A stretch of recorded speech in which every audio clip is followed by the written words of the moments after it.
In this video, I'm about to compare Microsoft Power Automate and UiPath. When comparing Microsoft Power Automate and UiPath, both platforms offers unique strengths.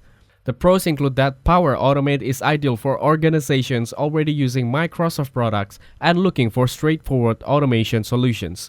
It integrates effortlessly with the Microsoft 365 ecosystem, like Outlook, SharePoint, and Teams.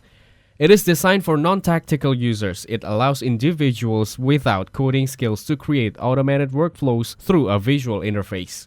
Some cons include that Power Automate is great for simple automation tasks, but it may struggle with more complex processes. It offers a free trial plan, the Power Automate Premium plan at $15 per month, and the Power Automated Process plan at $150 per month.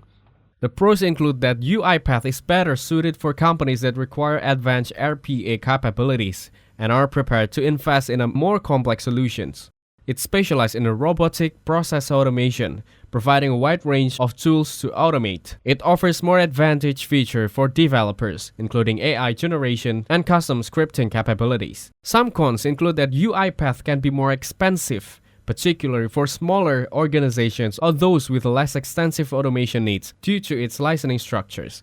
Unlike Power Automate, it may require more technical expertise to utilize its full potential. In my opinion, Power Automate is best for simple, Microsoft focus on tasks, UiPath excel in a complex, large-scale automations. Thanks for watching. Don't forget to like and subscribe.